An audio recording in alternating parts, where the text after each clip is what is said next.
Hey everyone, Mr. DVB here. So tonight I saw an early preview for the film Doctor Sleep, which is a sequel to the 1980 film The Shining, directed by Stanley Kubrick, which happens to be my favorite horror movie of all time. So going into this film, I was really looking forward to it, while also being a bit nervous and apprehensive at the same time.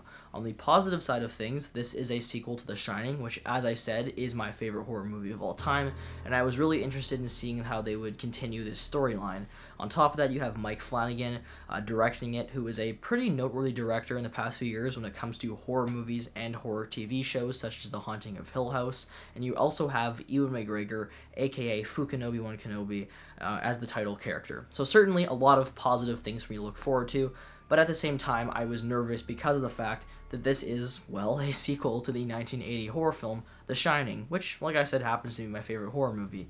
And for those who do not know, The Shining film famously differs from the novel. Stephen King has openly said that he despises the film because of how it treated the characters and how different they were from his original creative vision. So I was apprehensive because of the fact that I didn't know if this movie was going to be catering to the 1980 movie or the book. Luckily, I think they found a way to actually kind of strike a balance between the two. This feels like a sequel to the movie, and it also follows the source material pretty well. Now, there are certainly going to be differences between this and the Doctor Sleep novel. I believe they did the ending completely differently, but I still think fans of both are going to be pleased. And I mean, I think the main way you can really judge if he did a good job or not is what Stephen King thinks, and he himself said that he thinks this movie is really damn good. So, I think he did a pretty good job if he is enjoying the movie. Now, does that mean that this is a better movie than The Shining? No way in hell.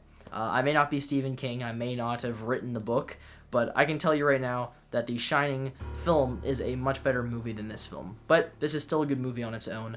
I'll start off with the story first. So this film takes place decades after the events of The Shining. Danny Torrance is now an alcoholic, just like his father was before him. And in this film, he comes across a young girl named Abra who has the Shining ability as well. And there's this group of people who are going around and killing people with the Shining ability and taking that ability from them so they can live on forever. And this group of people come across this young girl as well, so Danny now must protect her from them. So yeah, the story in this movie is very different from the story in The Shining, which I think is a positive in this movie's case because it makes it feel fresh and original while also still having those little pieces that connect, the movies together. And I'll start off with the positives first. I think the entire cast was great in this movie. Ewan McGregor really stood out as the main character, Danny Torrance. I thought he did a very good job playing an adult version of him, but who really surprised me was the young girl playing Abra.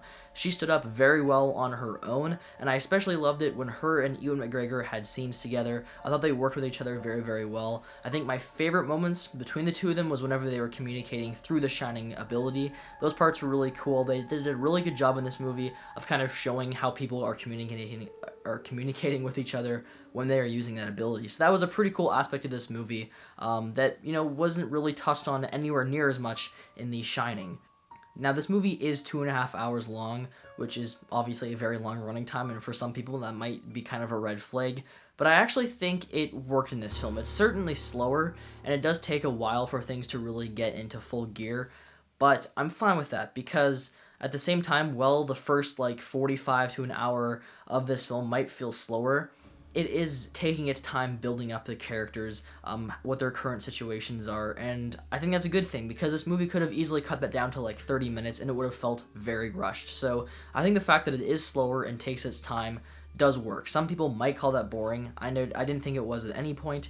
I think it was beneficial overall and in the end. Now, the cinematography in this movie is really good. It's not as good as the original Shinings, obviously, but I did think the shots were really well done in this movie. This is the same director as The Haunting of Hill House and some other notable pieces of work, and this guy's pretty good with how he sets up the camera. A lot of the shots in this movie are very good.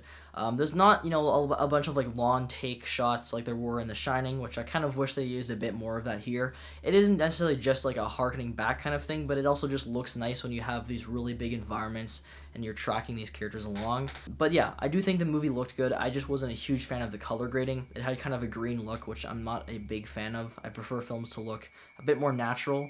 I don't think that's a thing that many people are going to really pick up on and talk about. It's just something that I would have personally changed a bit. The score for the movie was a little bit minimalistic in my opinion. I think the original Shining just has such a fantastic score. Almost every theme in that movie works so well, and the score in that film is so beneficial to what's going on in the film. It really helps up the, eeriness and intense factor in the original Shining.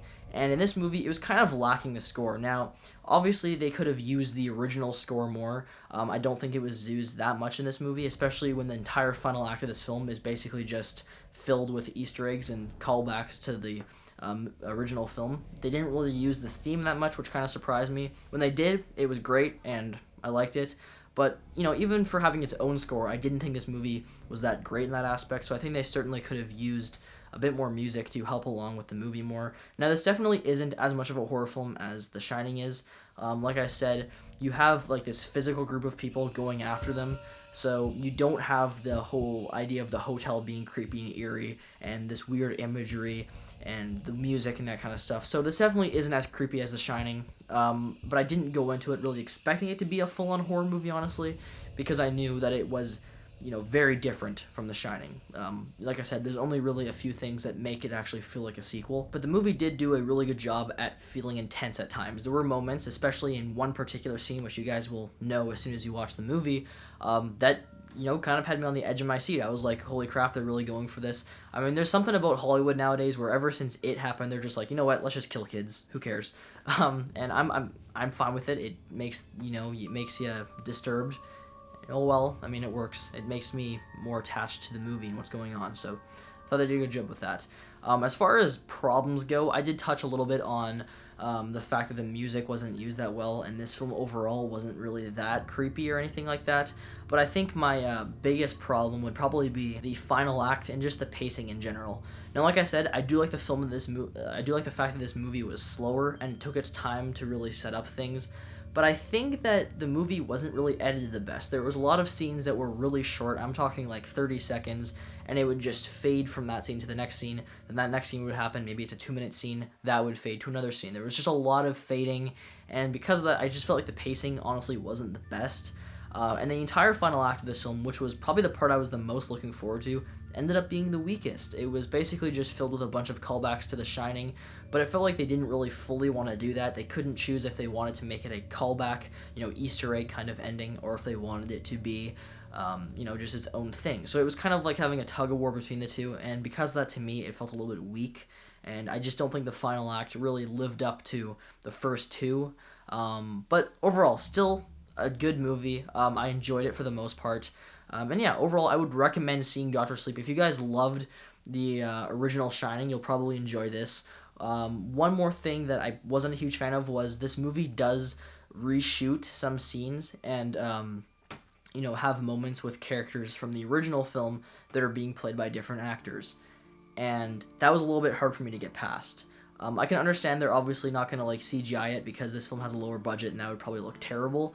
But there is one scene in particular involving the character of Jack Torrance where they have him on screen, and it's kind of from a side angle. He looks alright, but it was just the voice. I could not get past the voice. It sounded nothing like him. It was way too high-pitched or whatever for Jack Torrance, and it kind of bothered me. But I don't know. That's just one thing, but it was kind of a big thing for me personally, just because that was a part of the movie that they were definitely going for a lot, was harkening back to the original. So yeah, overall, I'm going to give this movie a 7.5 out of 10. I enjoyed it quite a bit. I recommend seeing it. And yeah, I thought it was a good movie overall. So there you go, guys. I hope you enjoyed this review, and I will see you all next time.